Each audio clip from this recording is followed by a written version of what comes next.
share Zach's letter to his Mimi. Yeah. Okay. I have to do this to read and to not see your faces. Nobody gets to cry. This starts, letter to Mimi. Janet Miller was my Mimi, and she was as special as they come.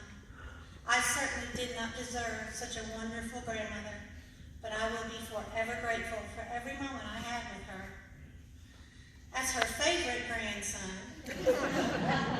and only grandson, I only saw the best in her at all times. I never had to witness Mimi at her worst, and she really never had to witness me at mine, which made us both very special to each other because we both thought that the other was utterly perfect in every way. There are so many sweet memories that I have of my Mimi, but here are some of my favorites. I will always cherish the smell of waking up to bacon sizzling in a pan, while the best homemade French toast on the planet was being cooked on the griddle, especially for me. I will cherish the moments of sitting with my Mimi and talking and eating endless amounts of crust off her world-famous bread cake. Thinking, does everyone have a grandmother as hip and cool as mine? And this is definitely the family member that I received my gift of sarcasm from. I will forever cherish the warm embraces that she would give as we would walk in the door to her precious home, and as we would leave in the dark of morning on the way back to Texas. She would always make a noise like, and say, I love you so much, Zachary, and then sing the tune. I love you, a bushel and a peck, and to hug around the neck.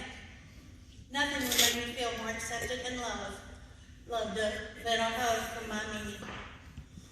I'll never forget the story she would tell me as a child, grabbing her hand and saying loudly in Perkins Restaurant.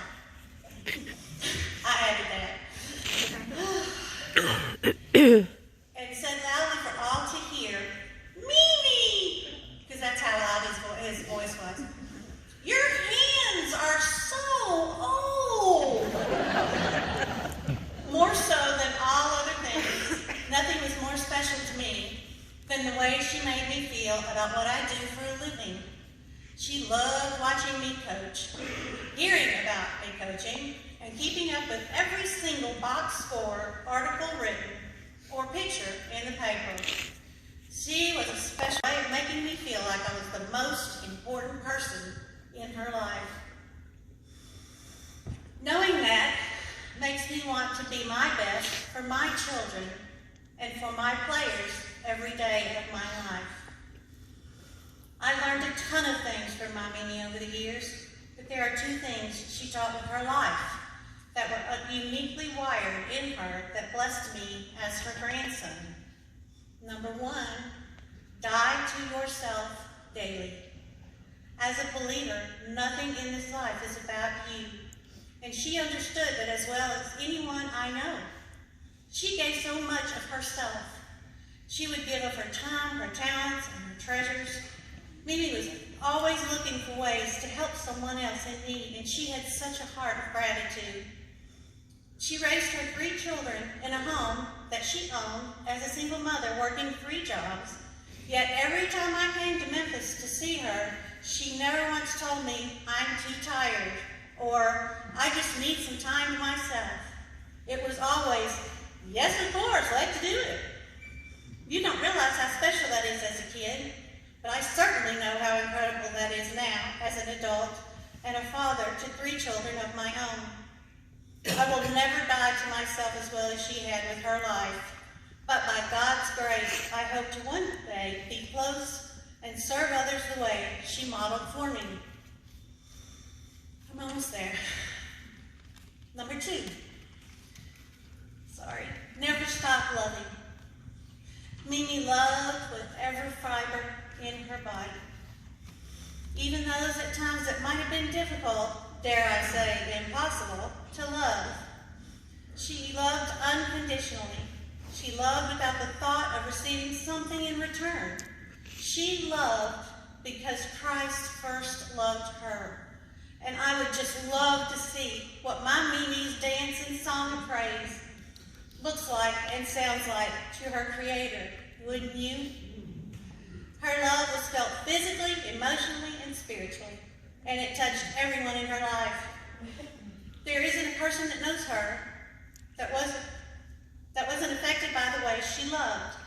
I hope that the same thing might be said of me on a day just as this, because of the example that my grandmother gave me. I will tell stories of my Mimi to my children and to their children, and they will know her as a uniquely strong and courageous woman who pursued Christ with her life, who loved others well, and who gave so much of herself to her family and to others. It pains me knowing that I will never get to see my Mimi in this life again, and it will always be a regret of mine that I didn't call her more just to hear her voice. But I have so much peace within my heart knowing that my Mimi is in the place that she was always designed to be and wanted to be for quite some time now, with her Father in heaven, who loves her more than I could ever love her, and that I will one day see her again and reminisce about all the sweet moments that we had together. I will honor you with my life, Mimi,